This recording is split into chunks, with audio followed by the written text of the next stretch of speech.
Welcome to Non-Beta Alpha. I'm Ryan Morfin. On today's episode, we have Conner Prochaska, the Chief Commercialization Officer of the Department of Energy, talking to us about government R&D trends in the energy sector and the future of energy. This is Non-Beta Alpha. I guess I didn't know.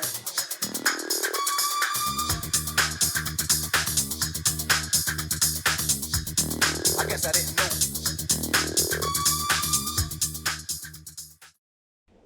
Conner, welcome to the show. Thanks for joining us today. Absolutely. Thanks for having me, Ryan. So, Conner, you work at the Department of Energy, and you've had a lot of different roles, but right now you're currently sitting in the Office of Commercialization. Maybe you can talk a little bit about what the Department of Energy is doing to maybe dual-use technologies or help us become, as we've become a net energy exporter, just become more efficient in how we use and generate energy. Sure. Yeah. It's a great opportunity to talk right now about energy. It's a really exciting role that I get to sit in right now as the Chief Commercialization Officer of the Department of Energy. The one thing I always like to tell people that don't necessarily interact with the Department of Energy all that often is that the department is wildly misnamed. The department really is the Department of Nuclear Weapons Security and Research and Science. We guard the stockpile of nuclear weapons when it's not being used by the military or deployed, and maintain that. And that's roughly half of what the $37 billion budget goes to is that role. And then we do $18 billion a year of research and development at the Department of Energy, which is and I always like to foot stomp that a little bit. That's a year, not overall. We've done 18 billion annually. So it's a pretty large portfolio, to say the least, to kind of look at and see how we can make this research in my role be more impactful. So the bottom line is there's a lot of titles that I hold: Office of Technology Transition Director, Chief Commercialization Officer. The bottom line of it all is that we want to take that $18 billion of U.S. taxpayer research and see how we can make it as impactful as possible for the U.S. taxpayer, the economy, and in the end, the world, because it really is research that changes the world at the end of the day.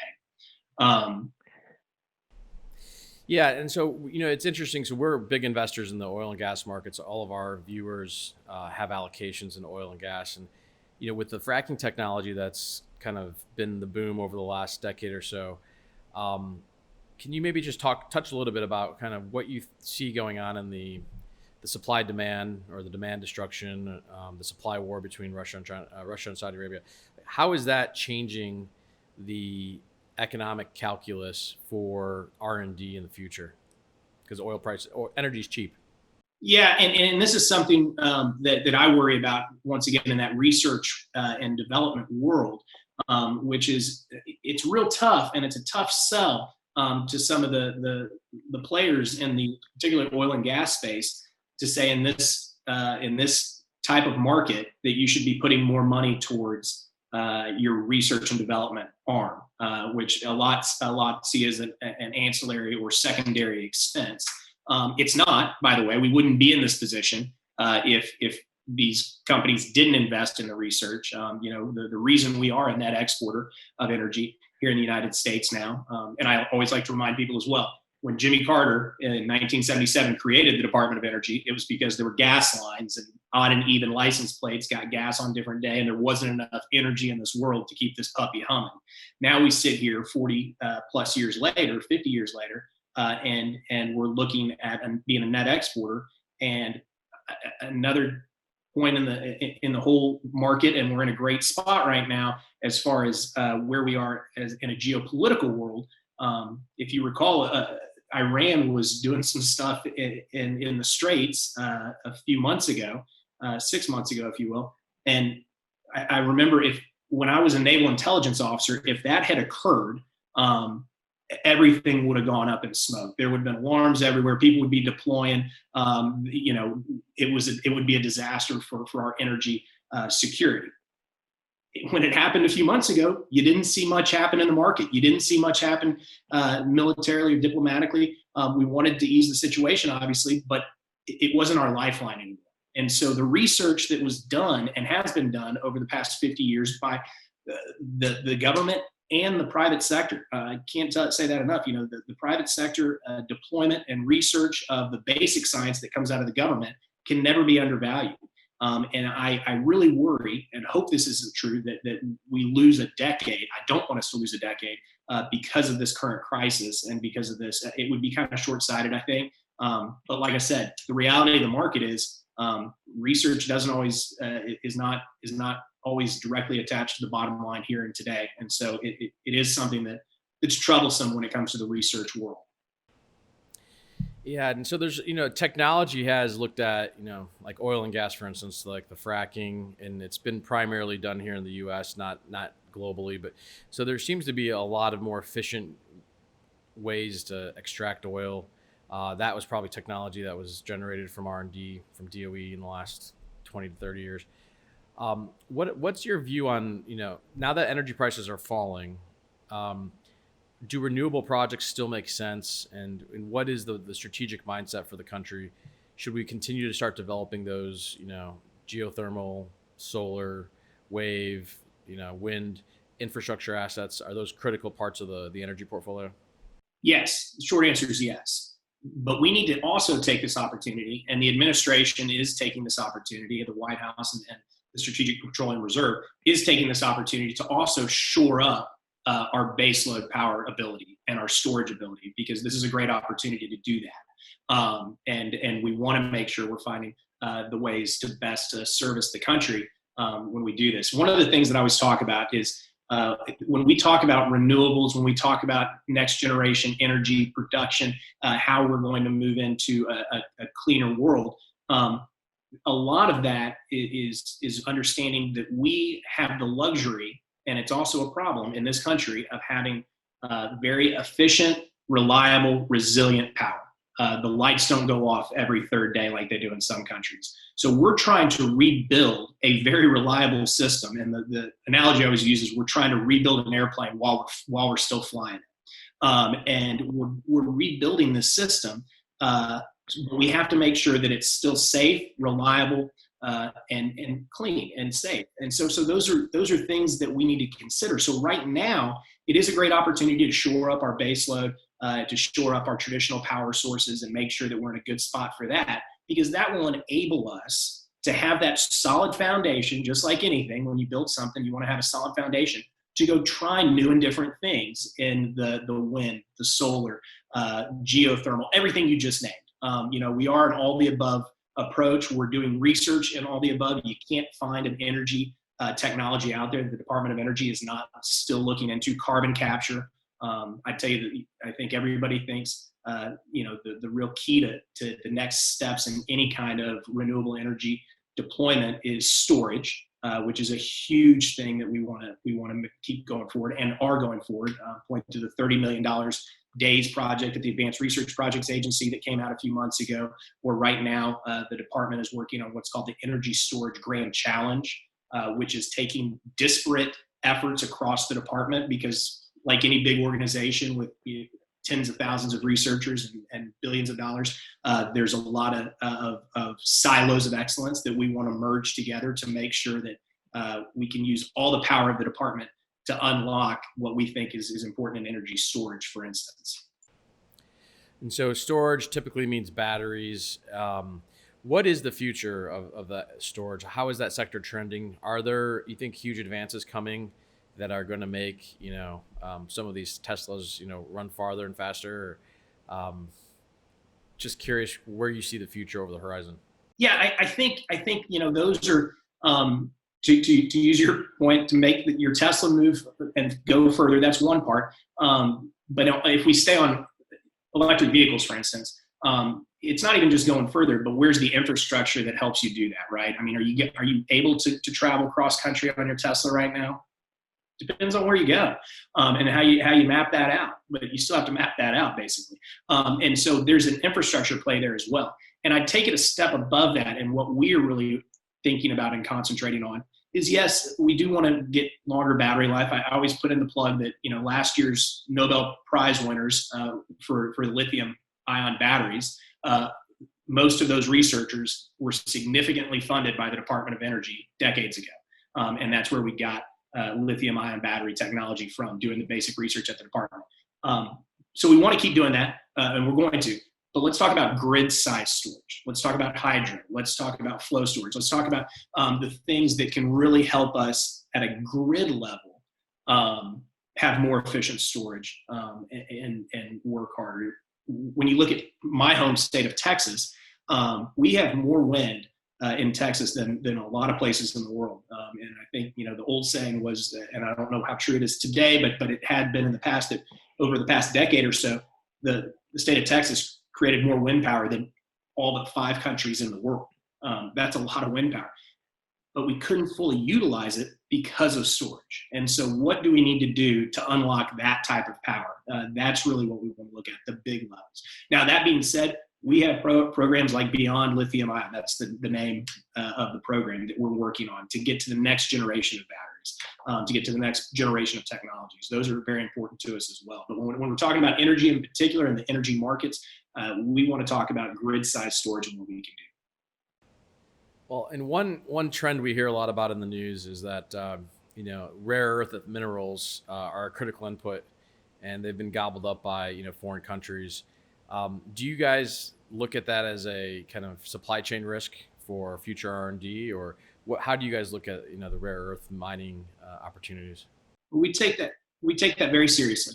It is something that is on the forefront of what we do at the department's mindset, because it is a supply chain, not just for research. It's a supply chain issue that we need to be concerned about for everything, and defense purposes, and our civilian purposes. And just as I use the example of the way we were tethered to Middle East oil and gas in the previous 30, 50, 100 years, we want to make sure that we aren't tethered to another region or country to these critical minerals going forward. And so we have projects. We have a Critical Materials Institute and our Ames Iowa lab, Ames National Lab.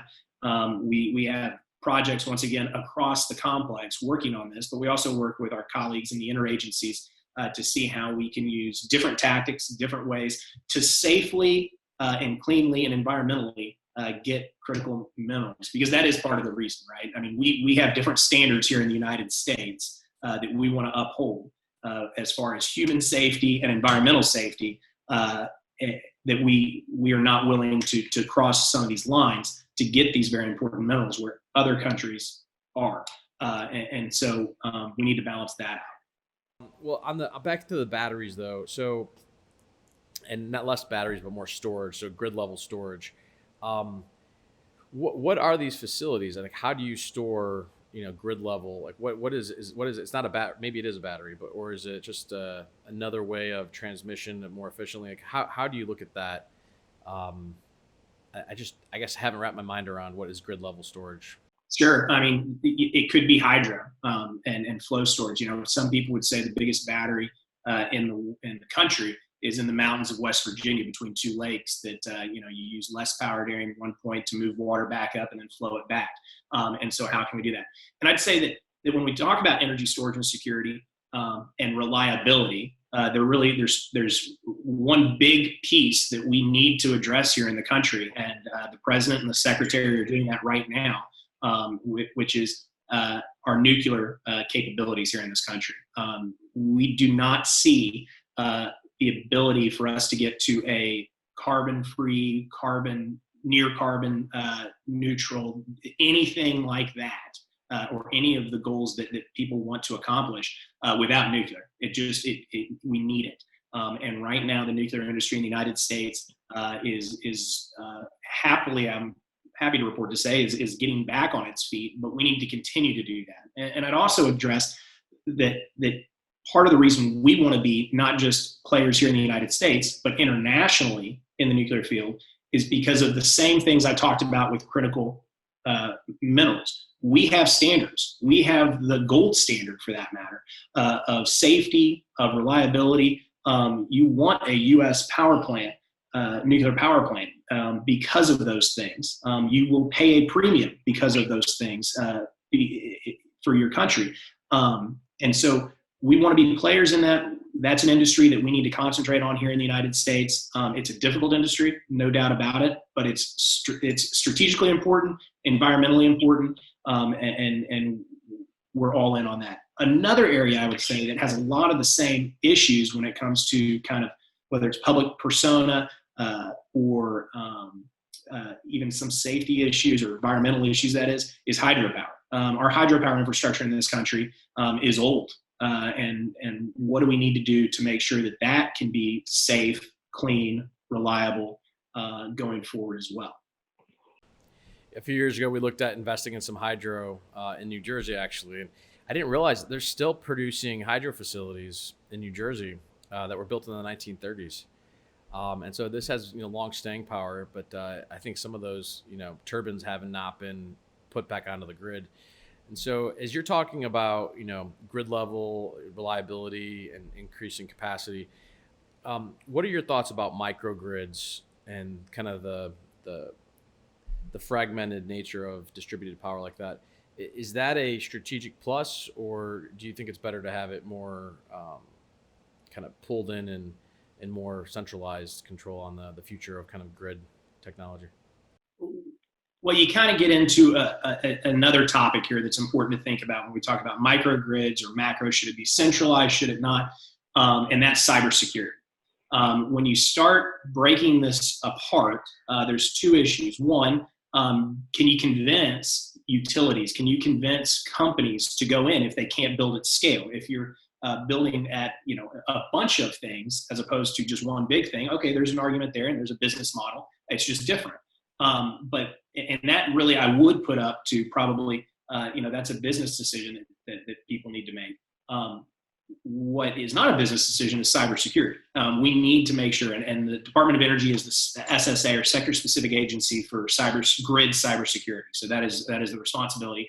And the department recently, just 2 years ago, created under Secretary Perry was the cybersecurity office called CSER, Cybersecurity, Electrical Security, and Emergency Response, I think. Don't quote me on that. But the CSER office is there to address just that.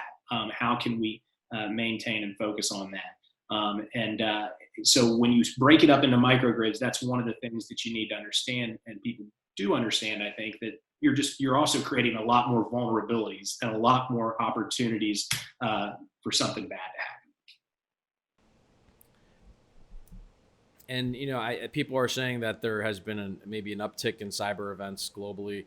Is that something you guys are seeing? And has the coordination evolved and gotten better, more efficient between utilities and the federal government, or is it still a work in progress? Well, I think that's part of what the office is meant to do, is to centralize that and to work on that. And I think that has been occurring. It's something that Secretary Gruyette, the current Department of Energy Secretary, is concerned about and discusses a lot. But his leadership is really focused on how do we bring those to coordination, information sharing, to ensure that we can, as a team, which is really in that world what it is a team effort between the federal government and our private partners across the country, work better together and more efficiently. And so, solar's been with us for a long time, and it's kind of had its heyday maybe 10 years ago, and then now there's been a lot of distress in some of the solar manufacturing, maybe because some foreign countries have decided to subsidize manufacturing. But what's your view on the future of solar energy, and has it reached efficiencies and scale that will make it a competitive option going forward? Well, solar is in some ways a victim of its own success. And what I mean by that is, when we were decades ago, there was a challenge, and not even decades ago, about 10 years ago, the solar challenge at the Department of Energy wanted to get price under $1 an hour. It's down at the penny level in some places in the country. And so it's so cheap, which is great. I'd say from a research standpoint, which is where I look at it, the question is, okay, what research is left to do? And there is. There's definitely more to do. But it's been a success story, bottom line. Now, when we talk about footprint of large-scale solar plants and solar utilities, there's a discussion there that goes beyond the technology area, right, and goes to how we can work. So I think Solar, I think there are research opportunities. We continue to do research at it. There's a solar office at the Department of Energy. But I, once again, would veer towards the energy storage application to, once again, just like any other wind and solar in the same situation there, which is large footprints, and we're getting some great efficiencies out of them, but how do we store that to make them worth our time and while? So one question is, the switching gears on you, going to maybe R&D around high energy physics. We've got a great set of national labs. What's your view on the future of funding for like large scale particle accelerators? Are we going to be able to move to that next energy level? And if so, when? And how has kind of high energy physics research been maybe slowed down by not investing in that Large Hadron Collider that was supposed to be here, I think, at the University of Texas? Right. Part of what I would say is that over the past few years, Congress has been very generous to the Department of Energy's science mission. There's been large bipartisan support for that, and we are working hard. As you mentioned, for those that don't know, the Department of Energy, we have 17 national labs across the country. These are the crown jewels. It's one of the, if not the largest research complex and effort in the world, and that is where a lot of the great advancements that you see go in. One that right now is underway is the DOE project out of Fermi Lab outside of Chicago, which is the deep underground neutrino experiment. And this is just a great example of the great research that goes on and the reason the Department of Energy does it, which is, for those that don't know, a neutrino is an extremely small particle. You, with your background, Ryan, know and could probably explain it better than I did because it took me a while to wrap my head around it. But the fact is, the neutrinos travel through your body all the time, but they're so small that they don't usually interact with anything or each other. To give you an idea, think about throwing yourself out into space. And you could probably go for a long time, if ever, without hitting another planet or asteroid or anything out there because it's so vast and you're so small. So same idea with a neutrino. So we're going to shoot neutrinos out of the accelerators at Fermi National Lab outside of Chicago and try to catch them a mile underground with a giant neutrino catcher in an old abandoned gold mine in South Dakota. If we can do that, and if that project is successful, we will uncover what had happened after the Big Bang. New types of dark matter issues. There's just nobody really knows what we're going to find out. The scientists have an idea, but that's a great example. No private company is going to take that. No private company is going to go use that or go chase after that technology, I guess, because it's so basic. Once we get it, who knows what'll happen and who knows what we'll discover, but it'll be something that'll be good for humanity to understand, we're pretty sure. Conner, I actually worked on Minos project, which was the Minnesota mine. And I did all the scintillator testing with a robot and a nuclear source, but that was a fun summer. But that is the next energy level. That's the next, that impacts the standard model, and a whole bunch of science is going to pour out of that. A lot of people don't know a lot about high energy physics, but one of the cool things that's starting to happen is, at CERN, they did these micro, dark matter experiments. Are you at all concerned about, creating a micro black hole? Yeah. There's a lot of these what ifs that float around, and it's not just in this particular discipline, but right now, the Department of Energy is going head first, if you will, into quantum, in quantum information sciences, and there's a lot of hypotheticals about quantum and what could come out of that. But it's our responsibility to go out and find those things. So no, I'm not worried about opening up a black hole and sucking us all in. And I don't know if our quantum technology is going to create time travel or not. But I think it's an exciting time to be at the Department of Energy, and it's an exciting time to be as a non-researcher and as a lawyer and a finance guy in my past. It's exciting to be able to kind of stand on the shoulders of giants and really kind of look over the shoulders of some of these research giants as they are doing some amazing stuff. It's going to change the world. Yeah, no, I feel like we're really living in the the pre industrial revolution in terms of energy and science. So quantum's going to change the world. Quantum computing, edge computing. How close are we to getting commercially available quantum computing? Are we 10 years out? Are we 20 years out? Or is it still in infancy? Yeah, so there's two answers to that. It almost seems like it's kind of the classic, how close are we to fusion power? And if anybody's been around the fusion market, the answer is we're 20 years away. And we've been 20 years away since 1970. I don't think that's actually true. We are moving in a big way. And that's a good success story as well with the Department of Energy, that there is a fusion industry out there of fusion startups, who would have thought? But that's because of the basic science and research that has been done at the Department of Energy, particularly at Princeton Plasma Lab, National Lab. But as far as quantum is concerned, it's the same thing. Where are we right now? Most people would say a decade out. Now, where will we be with the investment that the Department of Energy and the U.S. government is putting into quantum? That could narrow that substantially. May not. We may find different issues with it, but we believe that quantum is a national security imperative for us to have the upper hand. For those that don't know about quantum, when we move from what is currently digital computing to quantum computing, if we do things that take thousands of days for a computer to do now can take a matter of seconds, minutes, and hours. And so when you think about large data that exists out there, your personal data, and the implication for someone else to have the upper hand first of quantum, it's pretty scary. It's something we need to pay attention to.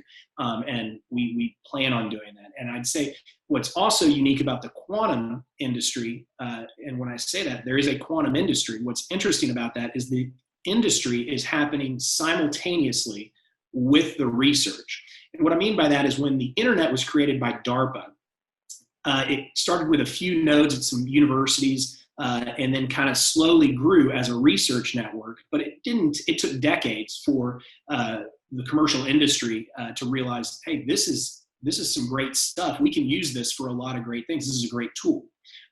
Quantum, we're not seeing that. Large financial institutions have already brought in quantum experts to start talking about how they're going to use quantum. Companies across the board of many different stripes are talking about quantum at the same time. In fact, there's a Department of Commerce through NIST quantum consortium that has been created of private entities so that we can work, and this, once again, is a unique industry being built. We can work simultaneously. The Department of Energy is going to create a quantum network amongst our national labs. We're putting out funding right now for hubs. We're doing it because it's going to really help us do research. But we're going to do research on the quantum network we're using for our research in other areas too. And it'll be a simultaneous and kind of very interesting ecosystem to build with industry and with the department as we go forward. So that's really something exciting that we're looking forward to.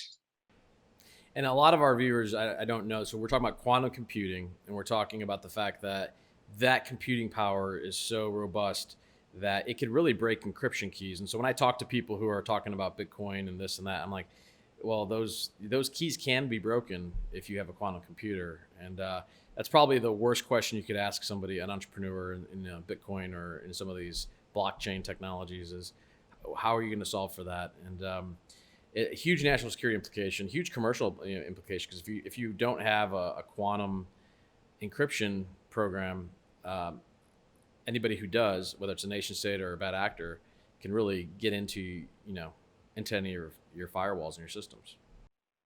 Is that the main risk you see? It is. It's very scary. There's that. There's there's the other side of it, right? Which is, once again, and why we believe it's a national security imperative to move towards quantum at the department and the federal government in general, which is, if you are the first to quantum and communications, those are secure. You win, for lack of a better term. And though it's a different type of encryption, you can feel secure and safe and sleep well at night. And so it's two sides of the coin. It can be a great tool, but it is potentially a threat as well. So, Conner, maybe you can chat a little bit about another very exciting industry. And today there's going to be the SpaceX launch, hopefully, fingers crossed. But the space industry has really been taking off, the private space industry, working with NASA.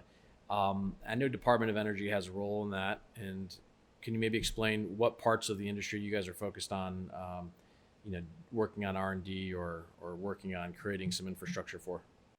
Well, as everybody knows and can talk about right now, is that the Trump administration, president and the vice president, have been all in on getting us back into space and being able to launch American astronauts from American soil. But beyond that, there's two things that get a lot in the news, which are the manned launch that hopefully goes today successfully, and then the other portion, which is the building of Space Force, which is a very interesting, as a former as a Navy veteran, I always think it's a very interesting development to watch as the Space Force develops, because the entire industry is happening very similarly to the reason we got a Navy in the first place in the 1700s, which is we had right now we've got satellites floating all over the place, and we want to make sure we can secure that area against any kind of bad actors that are out there, and set some rules of the road so we can set the norms versus someone else.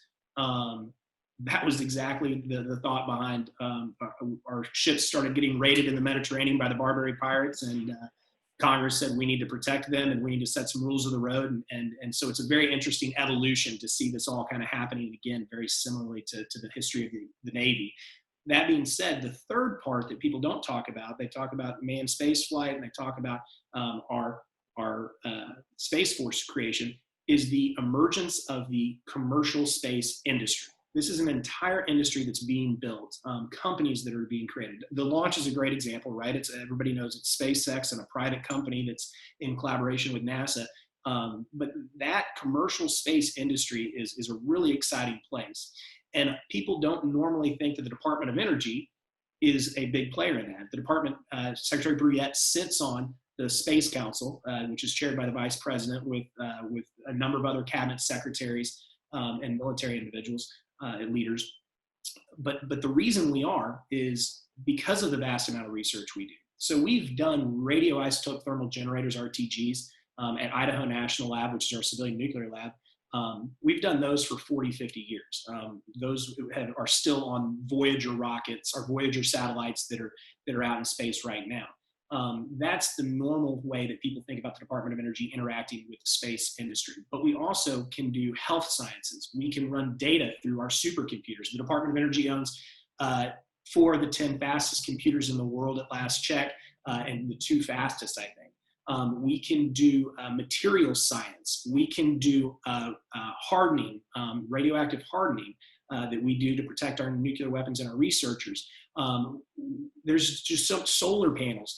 If we do decide that the best route is to mine the moon to take us to even further places in space, we can do that. That is an area where Department of Energy can lend our expertise. So there's not many places in the space exploration or space commercial effort that the department wouldn't be taking place or be a part of. So it's a pretty exciting time to be part of that commercial industry that's building right now as well.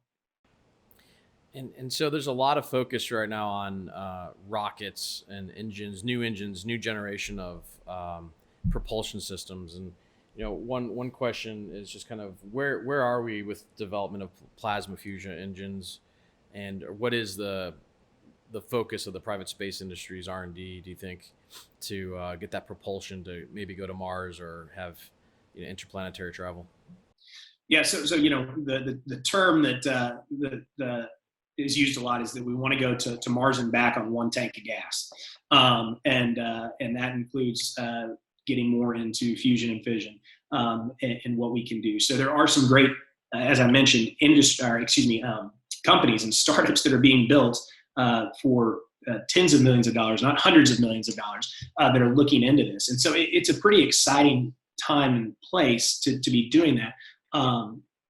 particular companies, I try not to get into where each individual one is, but I can just tell you that it's exciting, and I think it's worth anybody that's watching or listening to look into some of these exciting places across the country that are doing exciting research that's going to change the world. Well, I'd ask you to maybe, given the seat that you're sitting in, and right now it's some volatile times, but what makes you optimistic about America in the next 5 years? What are some silver linings that you're seeing that people that are watching just the day-to-day news may not be paying attention to, but are secular shifts that are going to be very positive for the country? Well, I think the positive of all this, and we're very aware that people are hurting, and this is a tough time, and my thoughts and prayers go out to everybody as they work to get through this. The silver lining is we're in the United States of America, and it's couldn't be more true today, and it will be true tomorrow. That this country, when times of strife, stress, and challenge come across, we come out on top because of not because of our politicians, not because of our wealth. The reason we have the wealth is because we innovate, because we come up with new ideas, because the United States is free to innovate and to make things that nobody else can think about. And so while we're sitting here, and one of the things that I constantly think about is what is the state of innovation going to be as we leave this? When you think about incubators, are they going to exist? A lot of them are based on a co-working method. We want to make sure that those still exist so that these great ideas can continue to pour out. But I'm shocked, and I guess I shouldn't be because of what I just said and my true belief in the American spirit and the American entrepreneur. But there are great ideas pouring out across the country all the time on how to fix this, what the next innovation is, and what it looks like. I don't know if it's just people sitting at home just getting to think a whole lot more, or if it's the challenge itself that's ahead of us. But I think the bright spot, as I said, as somebody that gets to, this is my role as Chief Commercialization Officer of the department, I kind of get to sit in the catbird seat and look at a bunch of different innovations across the country. And there is no lack, and there's nobody calling it in right now. Whether it's the great civil service that we have in the federal government that are working overtime on how best to handle the situation and to help people, our innovators across the country and researchers that are in the government and just sitting in their garage or at a university.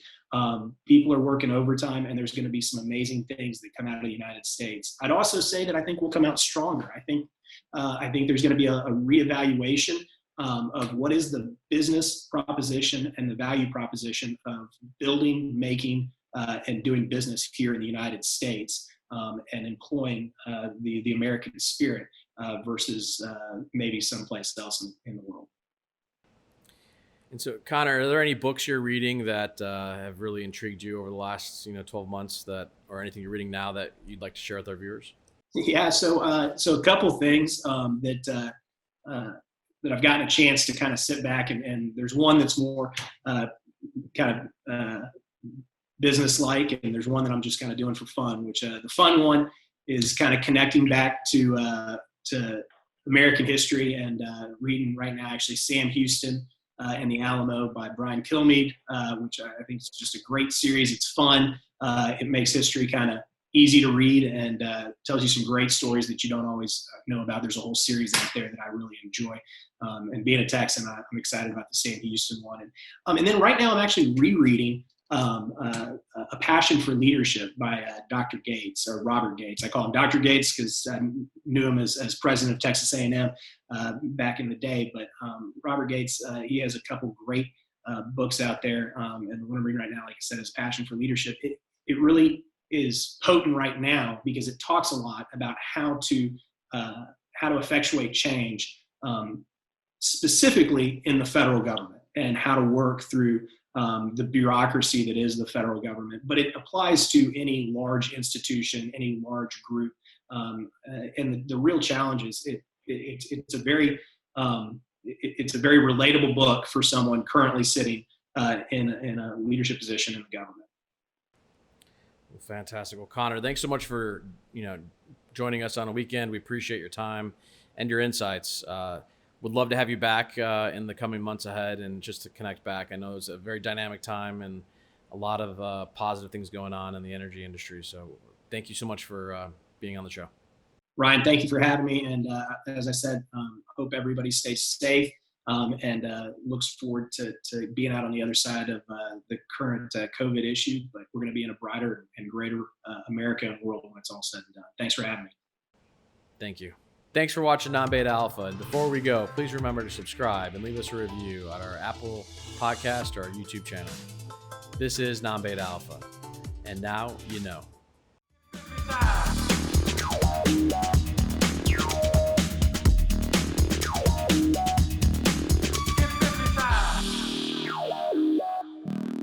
Get busy time. All price references and market forecasts correspond to the date of this recording. This podcast should not be copied, distributed, published, or reproduced in whole or in part. The information contained in this podcast does not constitute research or recommendation from Non-Beta Alpha Inc., Wentworth Management Services LLC, or any of their affiliates to the listener. Neither Non-Beta Alpha Inc., Wentworth Management Services LLC, nor any of their affiliates make any representation or warranty as to the accuracy or completeness of the statements or any information contained in this podcast, and any liability, therefore including in respect of direct, indirect, or consequential loss or damage is expressly disclaimed. The views expressed in this podcast are not necessarily those of Non-Beta Alpha Inc. or Wentworth Management Services LLC, and Non-Beta Alpha Inc. and Wentworth Management Services LLC are not providing any financial, economic, legal, accounting, or tax advice or recommendations in this podcast. In addition, the receipt of this podcast by any listener is not to be taken as constituting the giving of investment advice by Non-Beta Alpha Inc. or Wentworth Management Services LLC to that listener, nor to constitute such person a client of any affiliate of Non-Beta Alpha Inc. or Wentworth Management Services LLC. This does not constitute an offer to buy or sell any security. Investments in security may not be suitable for all investors. An investment of any security may involve risk and the potential loss of your initial investment. Investors should review all risk factors before investing. Investors should perform their own due diligence before considering any investment. Past performance is not indicative of future results. Investment products, insurance, and annuity products are not FDIC insured, not bank guaranteed, not insured by a federal government agency, may lose value.